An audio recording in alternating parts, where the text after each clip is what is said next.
The voice of national audio library for the blind پیش خدمت ہے 4 دیواری میں پیش آنے والی 10 سچی آپ بیتیوں پر مشتمل کتاب پیاسے، تحریر عنایت اللہ التمش، آواز غزالہ نیازی، اسپانسرڈ بائی محمد شفیق۔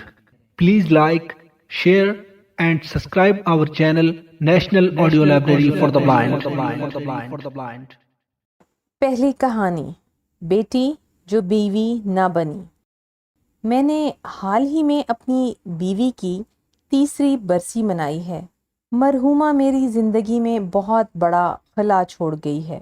اس کی وصیت کے مطابق برسی کے موقع پر قرآن خوانی مسجد کے مولوی اور اس کے پیشہ ور شاگردوں سے نہیں کرائی گئی تھی، بلکہ پہلی 2 برسیوں کی طرح میں نے اور میری اولاد نے قرآن ختم کیا تھا۔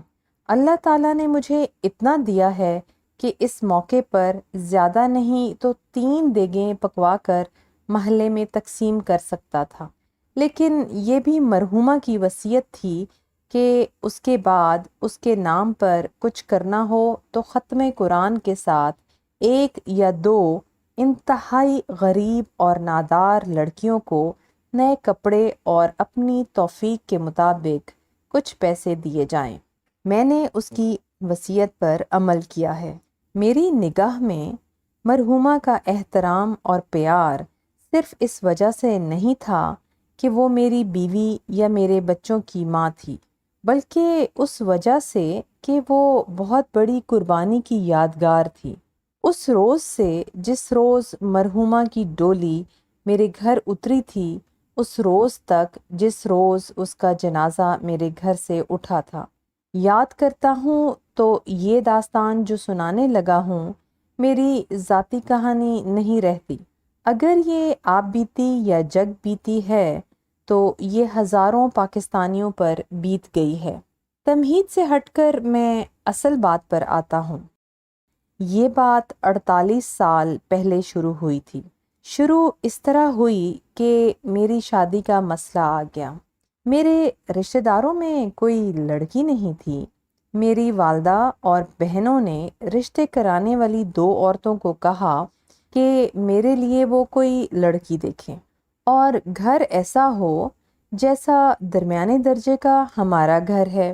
دونوں عورتیں اپنے پیشے کے مطابق دوسرے چوتھے روز باری باری آ کر رشتے بتانے لگیں۔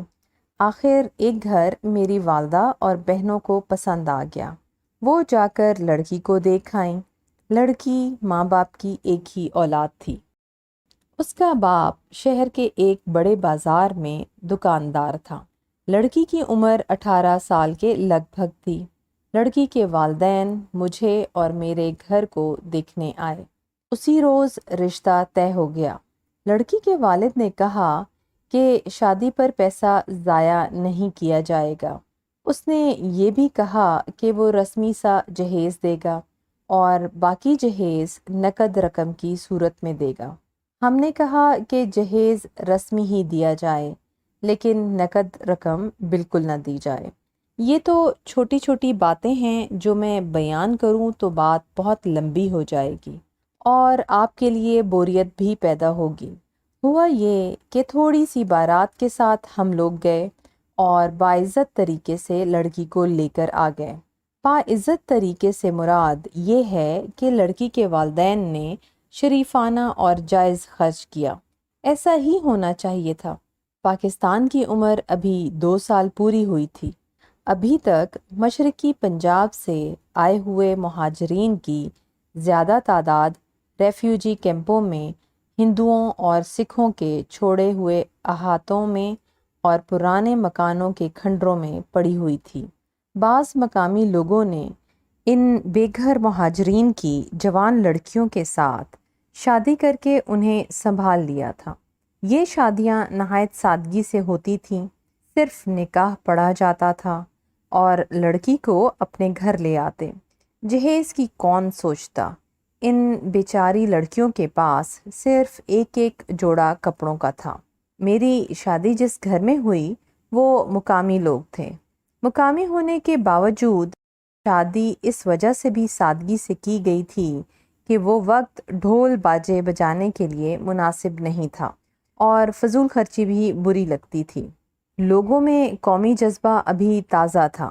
اپنے ساتھ مہاجرین کو دیکھ کر مقامی لوگ فضول خرچی نہیں کرتے تھے۔ میں نے عروسی کی رات پہلی بار دلہن کو دیکھا تو میں اپنی قسمت پر حیران رہ گیا۔ وہ اس سے زیادہ خوبصورت تھی جتنی مجھے میری ماں اور بہنوں نے بتائی تھی۔ میں نے اس کے ساتھ باتیں شروع کر دیں۔ مجھے ایسی امید نہیں تھی کہ وہ پہلی ملاقات میں ہی میرے ساتھ بے تکلفی سے باتیں شروع کر دے گی۔ شرم اور حجاب بالکل قدرتی تھا اور اپنے ماں باپ کی جدائی کا افسوس بھی قدرتی تھا، لیکن میں نے پہلی ملاقات میں ہی محسوس کیا کہ لڑکی پر خوف چھایا ہوا ہے، یا وہ میری رفاقت کو قبول نہیں کر رہی۔ اس نے ہر وہ حرکت کی جو نئی دلہنیں کیا کرتی ہیں۔ میں نے پہلی رات اس کے ان مظاہروں کو قابل توجہ نہ سمجھا۔ دوسرے دن ولیمہ ہونا چاہیے تھا، لیکن محلے کے بزرگوں نے کہا کہ ولیمہ نہ کرو کیونکہ اس کا مہاجرین پر اچھا اثر نہیں پڑے گا۔ وہ ٹھیک کہتے تھے۔ مہاجرین میں بڑے اچھے اور خوشحال کنبے بھی تھے جو لٹ لٹا کر آئے اور اب بھکاری بن چکے تھے۔ اگر ہم ولیمہ کرتے تو جو مہاجرین ہمارے محلے میں ارد گرد بیٹھے ہوئے تھے وہ ترسی ہوئی نظروں سے دیکھتے۔ میں اپنی دلہن کو ساتھ لے کر اس کے والدین کے گھر گیا اور دوسرے روز ہم واپس آئے۔ اس طرح ہماری ازدواجی زندگی کا آغاز ہوا۔ 7-8 دنوں تک میری بیوی کو میرے ساتھ اور میری ماں کے ساتھ بے تکلف ہو جانا چاہیے تھا، لیکن وہ زیادہ وقت خاموش رہتی تھی، اور ایسے بھی ہوتا تھا کہ اسے میں نے یا میری ماں یا کسی بہن نے بلایا تو وہ اس طرح بدک گئی جیسے سوئے ہوئے آدمی کو زور سے جھنجھوڑا جاتا ہے اور وہ ہڑبڑا کر جاگ اٹھتا ہے۔ اس سے میں نے یہ رائے قائم کی کہ یہ لڑکی کسی خیال یا تصور میں گم ہو جاتی ہے، اور گم بھی ایسی ہوتی ہے جیسے نیند میں خواب دیکھا جاتا ہے۔ میں یہ سمجھا کہ ابھی نو عمر ہے، اس لیے اس کے ذہن نے اپنی زندگی کی اس اتنی بڑی تبدیلی کو ذہنی طور پر قبول نہیں کیا، لیکن اس کی حالت سدھرنے کی بجائے بگڑتی گئی۔ یہ میں نے شادی کی 9ویں یا 10ویں رات دیکھا کہ ہم دونوں اپنے کمرے میں گہری نیند سوئے ہوئے تھے۔ اچانک میری بیوی نے چیخ ماری۔ یہ چیخ اتنی کرخت اور بلند تھی کہ مجھے ایسے محسوس ہوا جیسے ایک تیر آیا اور میرے سینے سے پار ہو گیا۔ میں نے گیند کی طرح اچھل کر بتی جلائی۔ میری بیوی بستر پر بیٹھی تھی۔ اس نے اپنے دونوں بازو اپنے چہرے پر رکھے ہوئے تھے اور اس کا جسم کانپ رہا تھا۔ پھر اس نے تڑپنا شروع کر دیا اور اس کے منہ سے یہ الفاظ نکلے، وہ ادھر آ رہے ہیں، مجھے مار ڈالیں گے، مجھے کھا جائیں گے۔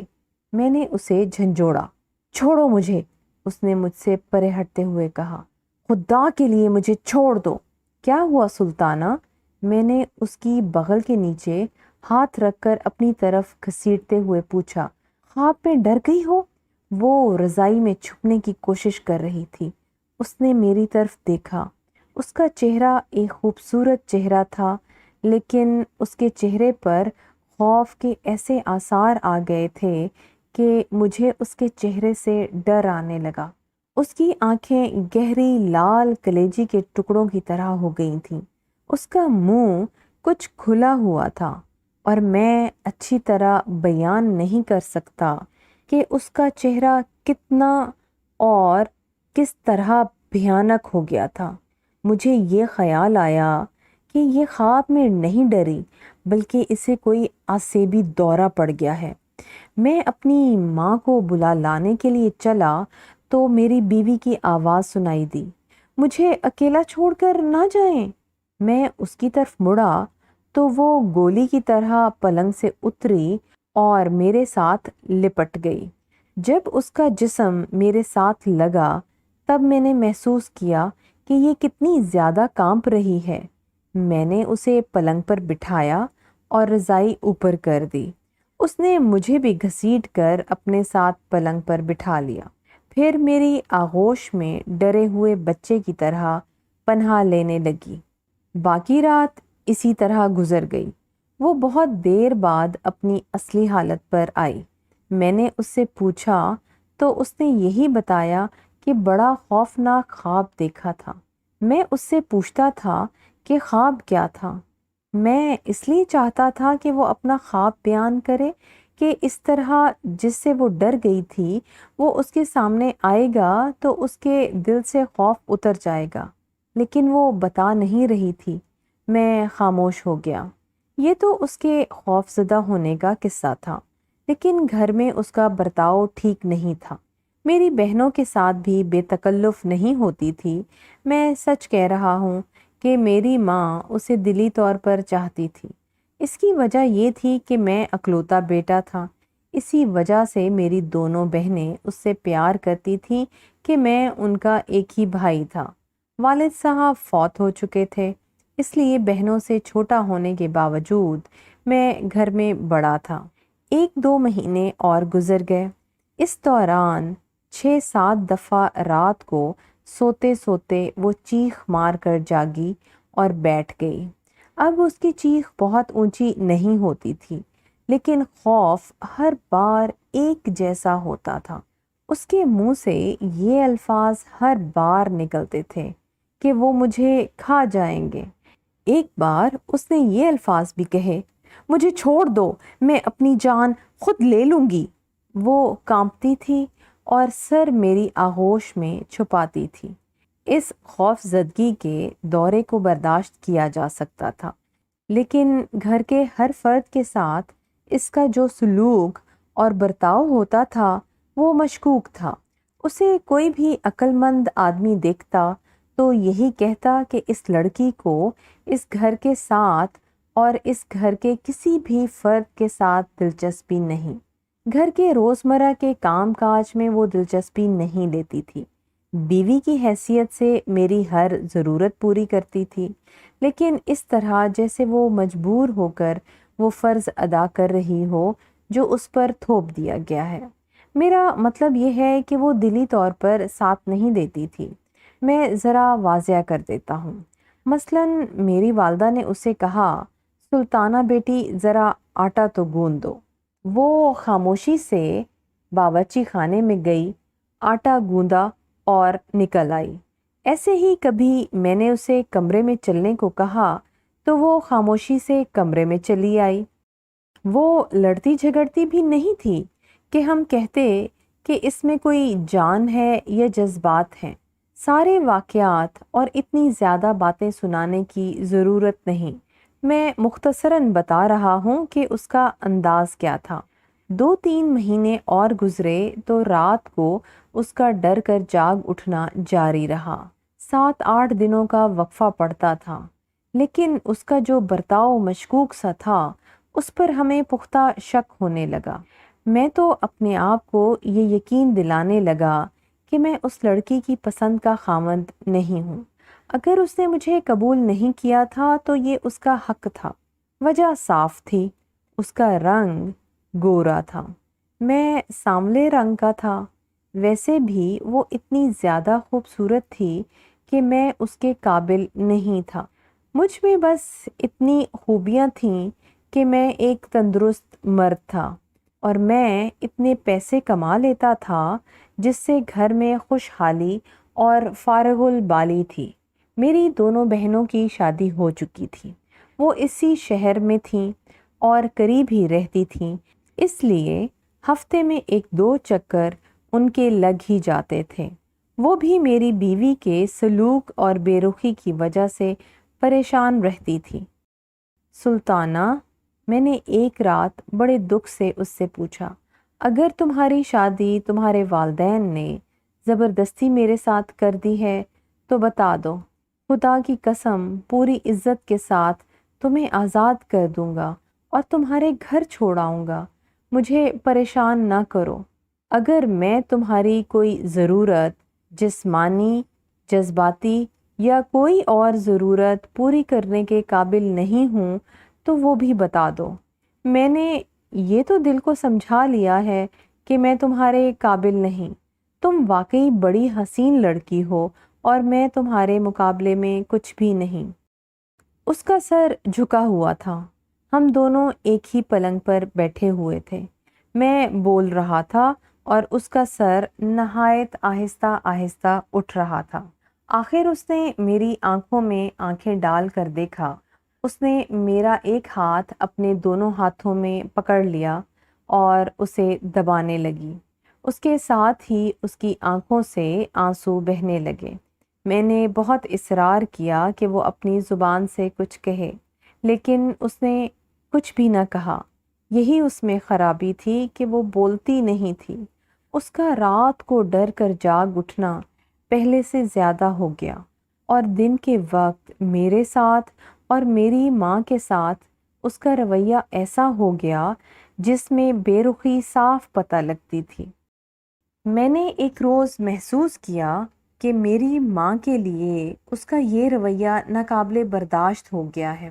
اگر میری ماں ان ساسوں کی طرح ہوتیں جس طرح کے ساسیں ہوتی ہیں تو اس کے لیے کوئی مشکل نہیں تھی، لیکن وہ ابھی ماں کا رول ادا کرنے کی کوشش کر رہی تھی۔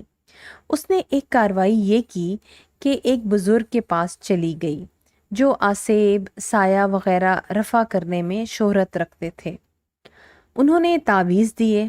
ایک تعویذ پانی میں گھول کر پلانا تھا، دوسرا کورے کپڑے میں سی کر اونچی جگہ رکھنا تھا، اور تیسرا میری بیوی کے گلے یا بازو کے ساتھ باندھنا تھا۔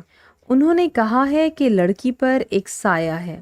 میری والدہ نے اس بزرگ کی تشخیص مجھے یوں سنائی: ٹھیک ہو جائے گی لیکن بہت وقت لگے گا۔ میں اس قسم کے بزرگوں کو مانتا تھا۔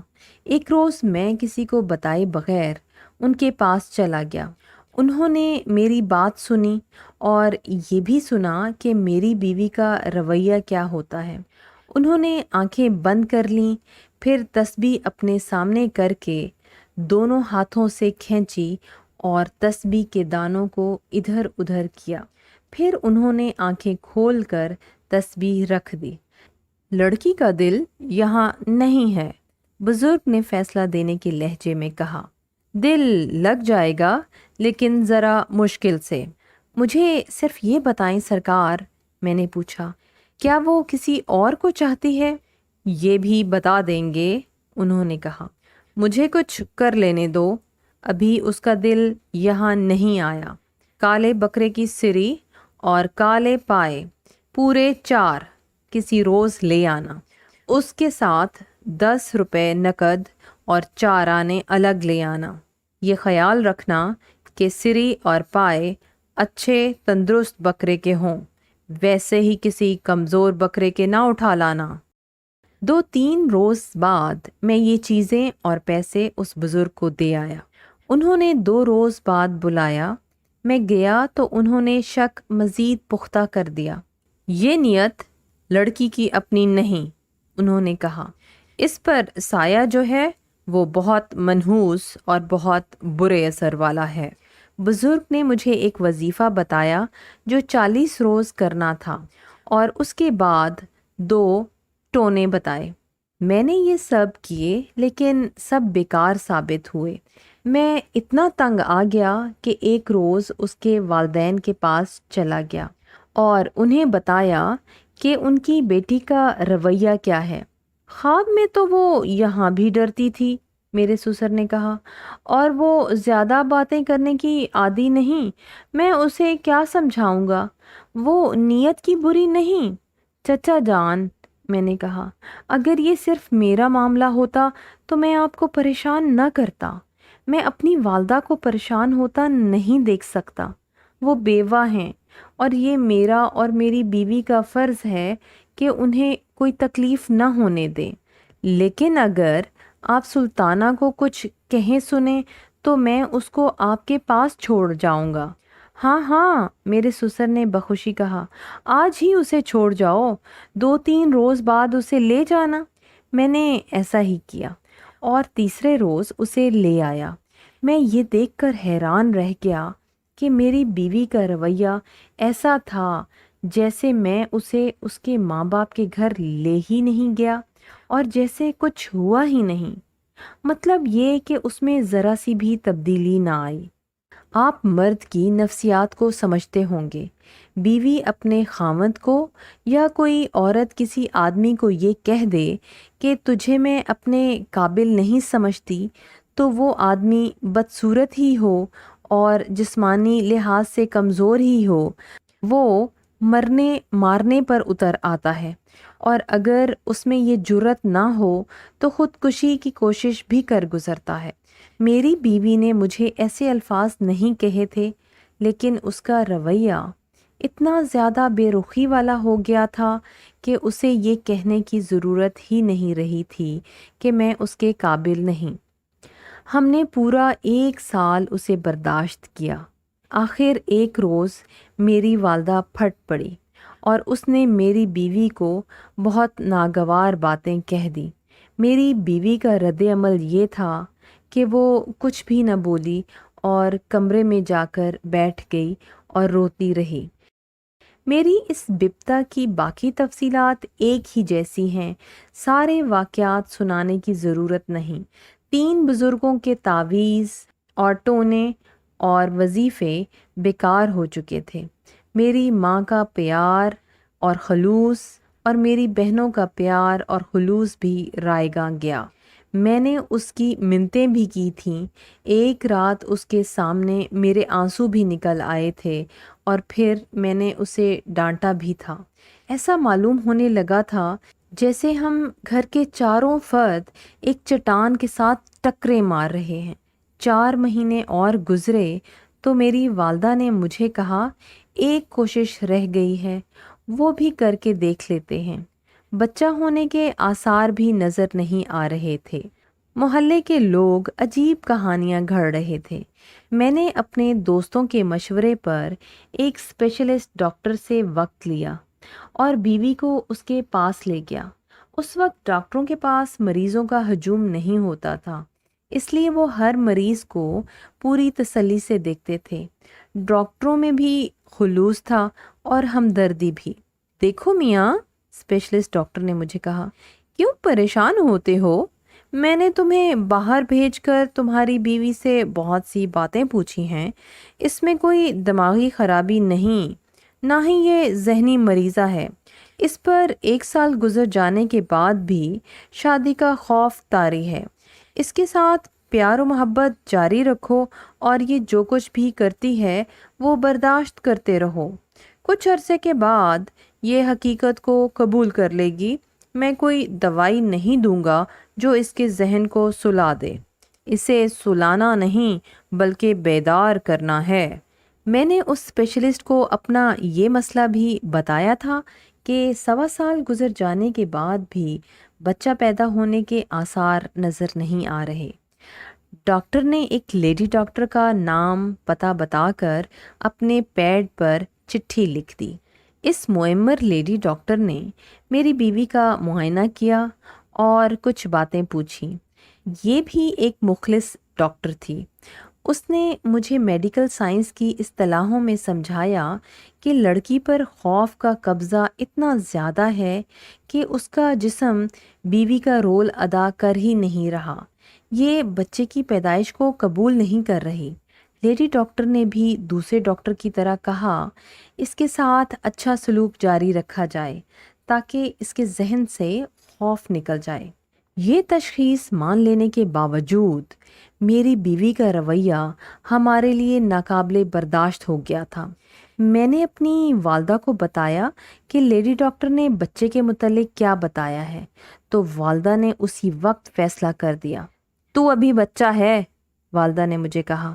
یہ لیڈی ڈاکٹر کوئی شریف زادی ہے، اس نے یہ نہیں کہا کہ یہ لڑکی بچہ پیدا کرنے کے قابل نہیں۔ اس نے تجھے دکھی نہیں کیا۔ اس نے تیرا دل رکھنے کے لیے یہی بات اس طرح کی ہے کہ اس کے ساتھ اچھا سلوک جاری رکھو، پھر اللہ پر چھوڑو کہ کچھ ہوتا ہے یا نہیں۔ میری والدہ اور دونوں بہنوں نے مجھے تیار کر لیا کہ میں اپنی بیوی کو طلاق دے دوں۔ مجھے آمادہ کرنا کوئی مشکل کام نہیں تھا۔ میں اس سے کہیں زیادہ تنگ آ چکا تھا جتنا میں نے ظاہر کیا ہے۔ میں اب یہ محسوس کر رہا تھا کہ یہ لڑکی میری بے عزتی کر رہی ہے۔ میں نے ایک رات سلطانہ کو اپنے پاس بٹھایا۔ میں اپنی زندگی اس طرح نہیں گزار سکتا، میں نے کسی تمہید کے بغیر کہا۔ میں خود صدمے برداشت کر لوں گا، لیکن میں اپنی ماں کو یہ دکھ دیتا چلا جاؤں کہ میری بیوی اسے دن رات پریشان کرتی رہے۔ میری بیوی نے جھٹکے سے اپنا سر اوپر کیا اور میرے چہرے پر نظریں جما دی۔ اس کے چہرے پر حیرت کا تاثر تھا۔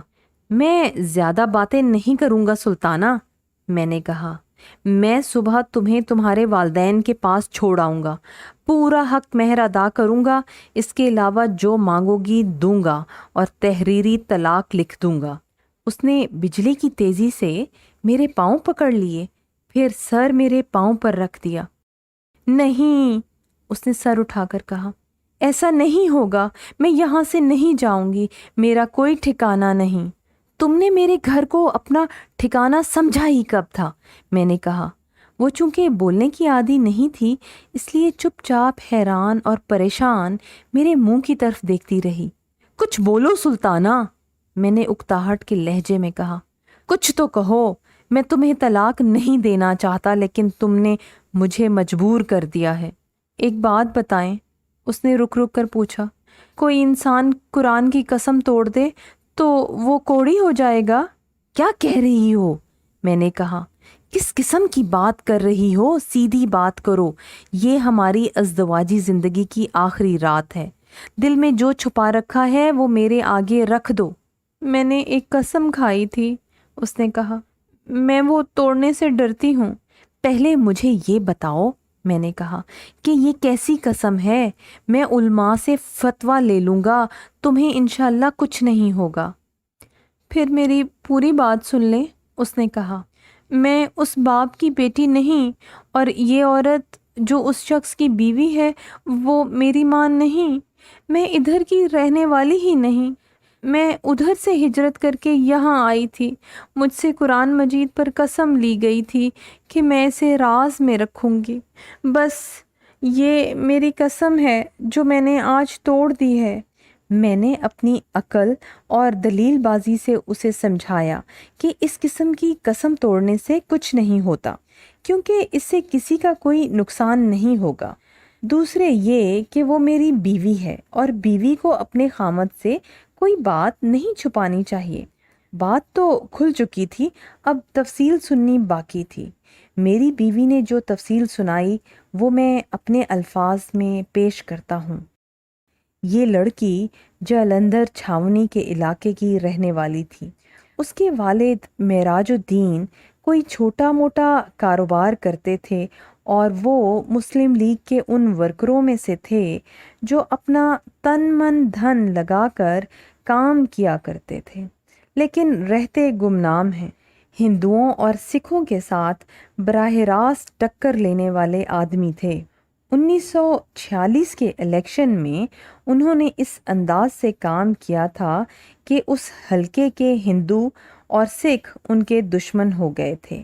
پھر ان کی کوششیں کامیاب ہوئیں، اور جون 1947 کے پہلے ہفتے میں ملک کی تقسیم کا اعلان ہو گیا۔ میں بڑی لمبی بات کو مختصر کر رہا ہوں۔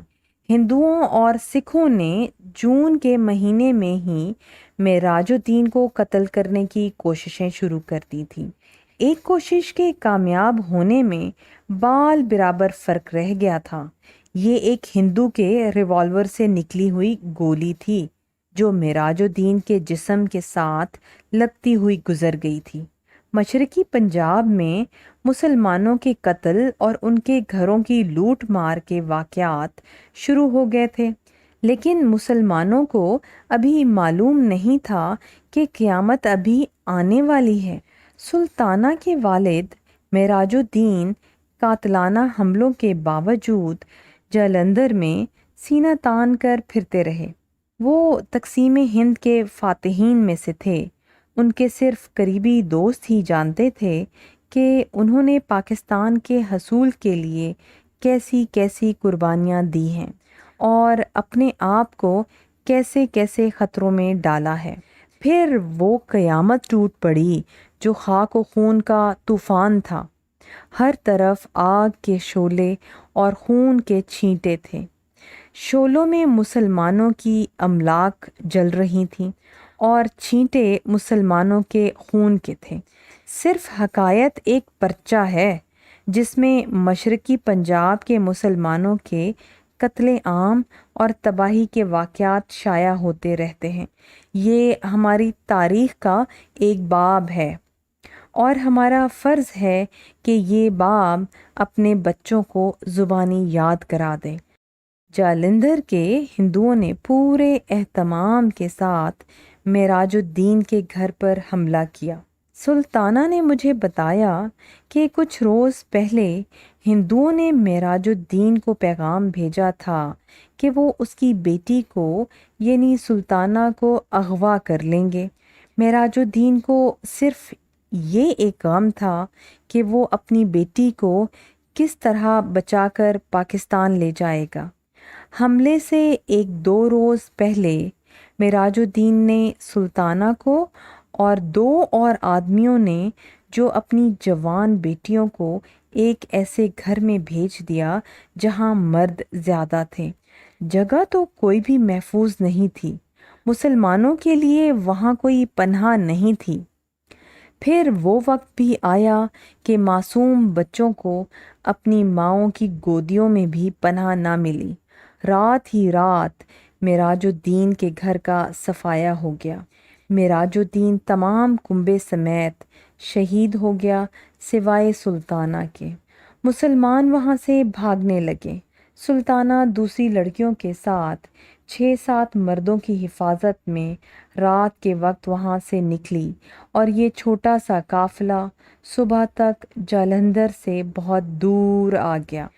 رات نے جب اپنا تاریک پردہ اٹھا دیا تو ہر طرف موت کے قہقہے تھے۔ مشرقی پنجاب کے لہلہاتے کھیت جو بہت ہی خوبصورت لگا کرتے تھے اب مسلمانوں کے دشمن ہو گئے تھے۔ فصل کے اندر جو چھپتا تھا وہ بھی سکھوں کے ہاتھوں مارا جاتا تھا۔ ارد گرد تک جو بھی گاؤں نظر آتا تھا وہاں سے جلتے مکانوں کا دھواں اٹھ رہا تھا۔ اندازہ کیا جا سکتا ہے کہ سلطانہ جس کی عمر اس وقت 15 سال تھی کس قدر خوف زدہ ہوئی ہوگی۔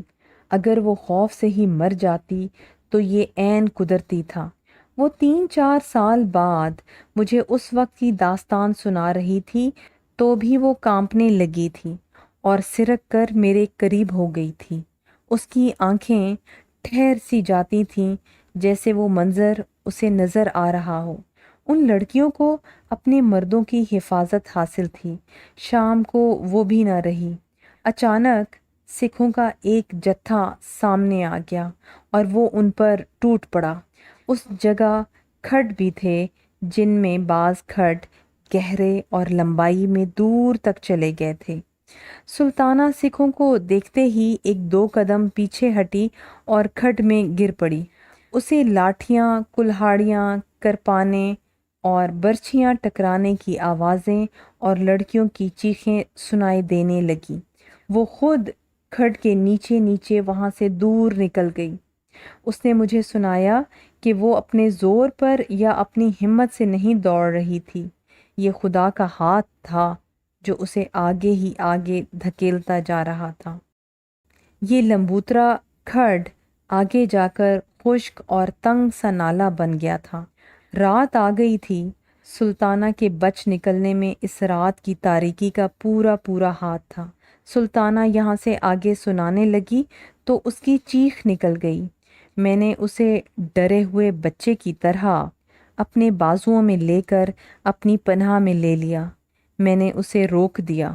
اس کے باقی سفر کی تفصیل 4-5 سال بعد سنی تھی۔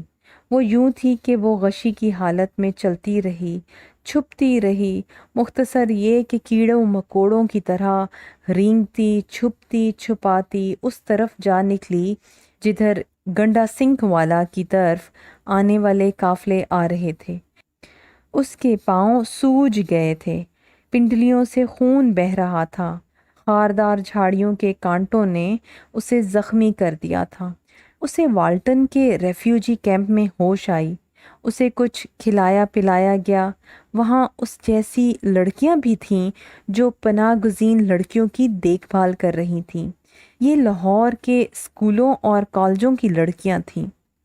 ان کے ساتھ کالجوں کے لڑکے بھی تھے جنہوں نے سلطانہ اور اس جیسی سینکڑوں لڑکیوں اور بڑی عمر کی مستورات کو اپنے سگے عزیزوں کی طرح سنبھالا۔ سلطانہ پوری طرح ہوش میں آئی تو اسے یاد آنے لگا کہ راستے میں اسے کیسے کیسے بھیانک منظر نظر آئے تھے۔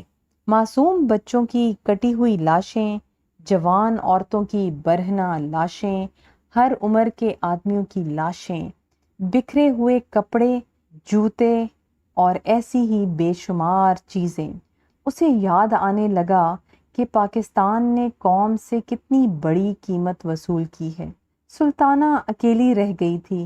راتوں کو ڈرنا اور چیخیں مارنا وہی کیمپ میں شروع ہو گیا تھا۔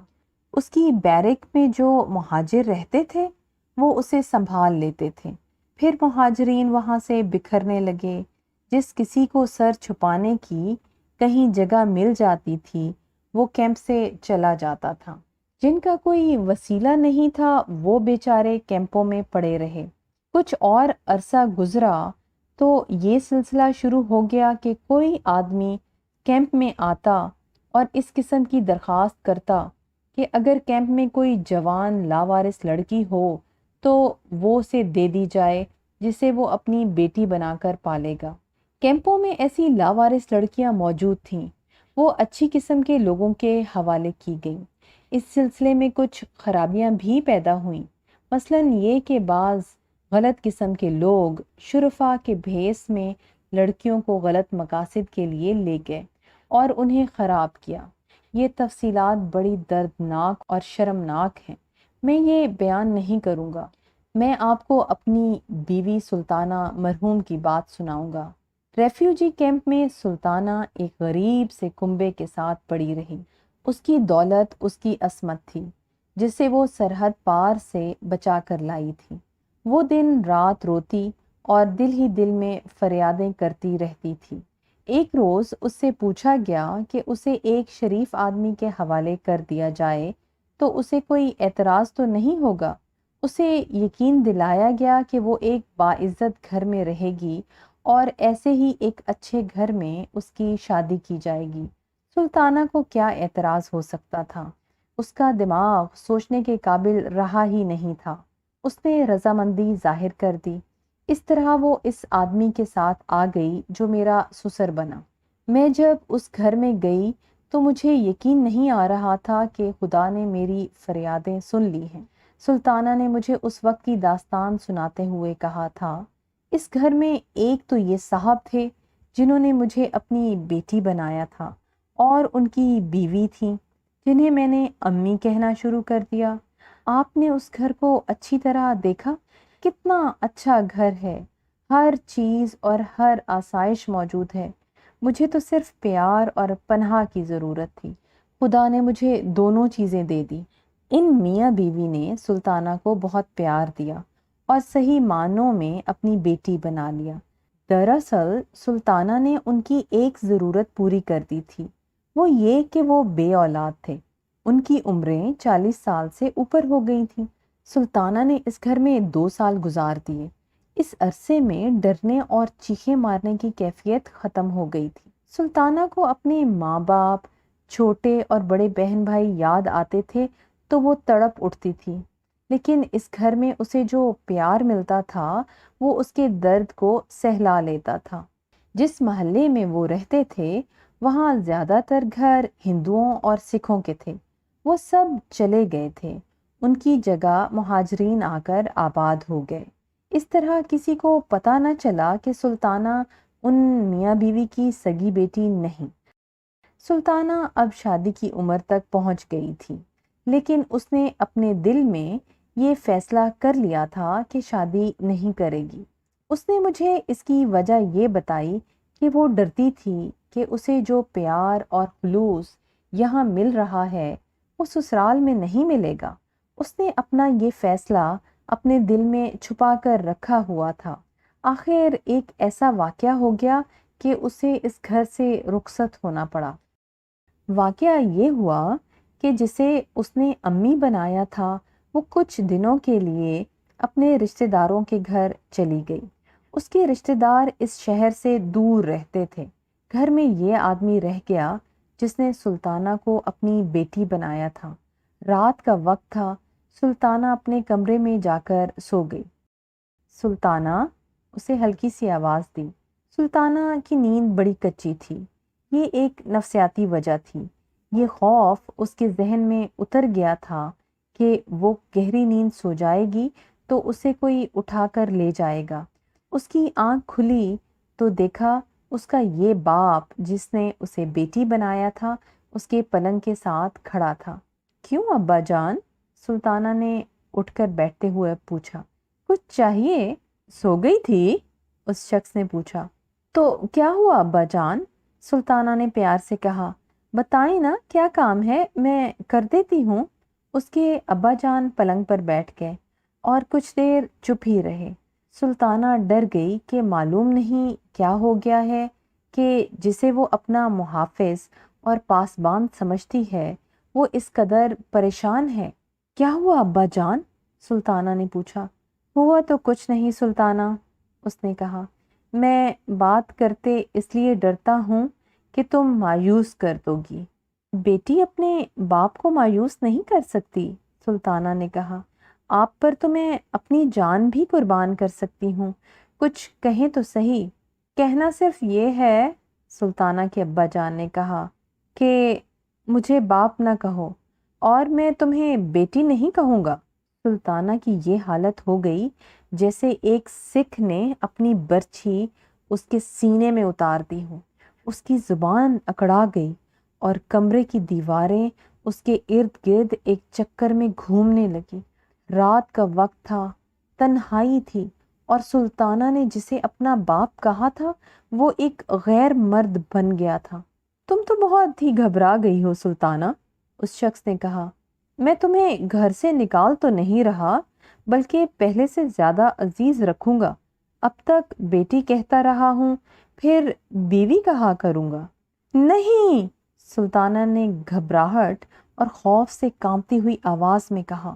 نہیں ابا جان، یہ نہیں ہو سکتا، آپ میرے باپ ہیں۔ میں نے تو فیصلہ کر رکھا ہے کہ میں شادی کروں گی ہی نہیں۔ میں ساری عمر آپ کی اور امی کی خدمت میں گزار دوں گی۔ کیا آپ مجھے میری امی کی سوکن بنانا چاہتے ہیں؟ نہیں سلطانہ، اس نے بڑے پیار سے کہا۔ اسے تو میں طلاق دے رہا ہوں، پہلے میری پوری بات سن لو۔ تم دیکھ رہی ہو کہ میری کوئی اولاد نہیں، میں اب اتنا بوڑھا نہیں ہوا کہ اولاد پیدا نہ کر سکوں۔ ڈاکٹروں نے بتایا ہے کہ میں بالکل ٹھیک ہوں۔ نقص میری بیوی میں ہے۔ میں نے آج سے 3 سال پہلے جب مہاجرین آنے شروع ہوئے تھے فیصلہ کر لیا تھا کہ کسی جوان مہاجر لڑکی کے ساتھ شادی کر لوں گا جس کا کوئی وارث زندہ نہیں ہوگا۔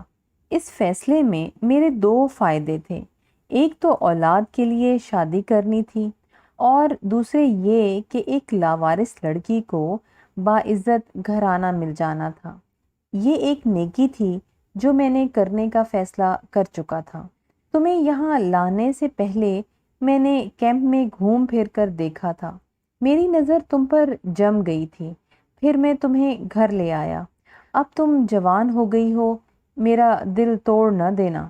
سلطانہ نے اپنے اس رات کے تاثرات مجھے سنائے تو میں نے اپنی یہ رائے قائم کی کہ سلطانہ کے لیے یہ رات اتنی ہی خوفناک تھی جتنی وہ رات بھیانک تھی جب وہ جالندھر سے نکلی تھی اور ہر طرف موت ہی موت تھی اور انسان جو تھے وہ درندے بن گئے تھے۔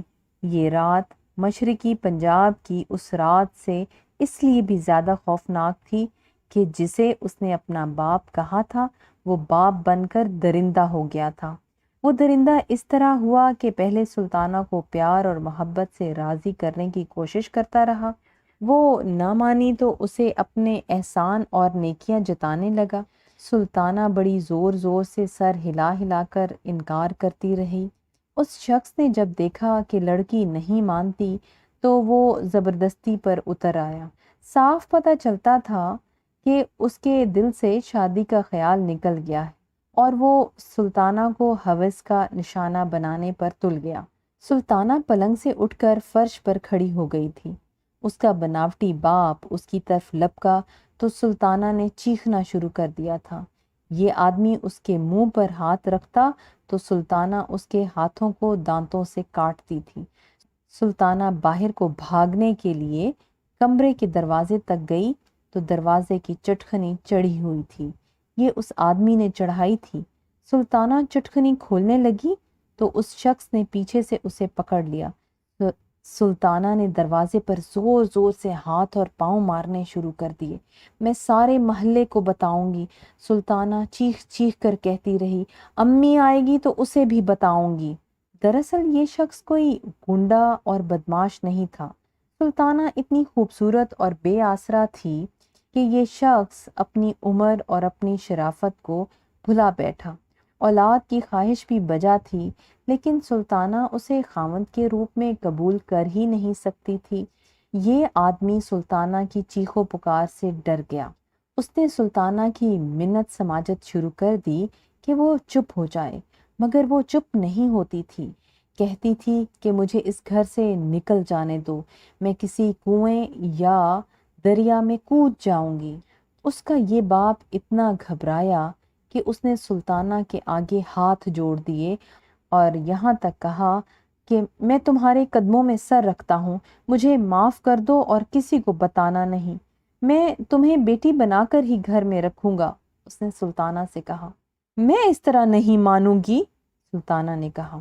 قرآن مجید لے آئیں اور اللہ کے کلام پر ہاتھ رکھ کر قسم کھائیں کہ آپ مجھے ہمیشہ بیٹی سمجھتے رہیں گے، اور یہ بھی قسم کھائیں کہ امی کو طلاق نہیں دیں گے۔ وہ قرآن مجید لے آیا اور بالکل اسی طرح قسم کھائی جس طرح سلطانہ نے اسے کہی تھی۔ اب تم قسم کھاؤ سلطانہ، اس شخص نے کہا۔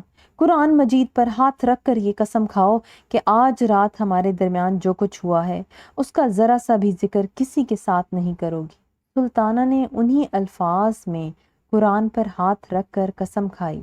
میں سنا چکا ہوں کہ سلطانہ کے ذہن میں یہ خوف بیٹھ گیا تھا کہ وہ سوئی ہوئی ہوگی تو رات کو اسے کوئی اٹھا کر لے جائے گا۔ اس رات کے واقعے سے یہ خوف پہلے سے زیادہ ہو گیا، حالانکہ اس آدمی نے قرآن پر ہاتھ رکھ کر قسم کھائی تھی۔ اس کا یہ مرض پھر جاگ اٹھا کہ رات کو خواب میں ڈر جاتی اور چیخیں مارتی ہوئی جاگ اٹھتی۔ اسے یہ دورہ 8-10 روز بعد پڑتا تھا۔ ایک وہم اس پر سوار ہو گیا تھا کہ یہ شخص پھر کبھی نہ کبھی اس کے ساتھ دست درازی کرے گا۔ ایک روز اچانک اسے بتایا گیا کہ اس کی شادی کا دن مقرر کر دیا گیا ہے۔ سلطانہ نے مجھے بتایا کہ میری ماں اور بہنیں اس کے گھر جاتی تھیں تو اسے پتہ ہی نہیں چلنے دیا جاتا تھا کہ یہ عورتیں اس کے رشتے کے لیے آتی ہیں۔ پھر ایک روز میں سلطانہ کو بیاہ لایا۔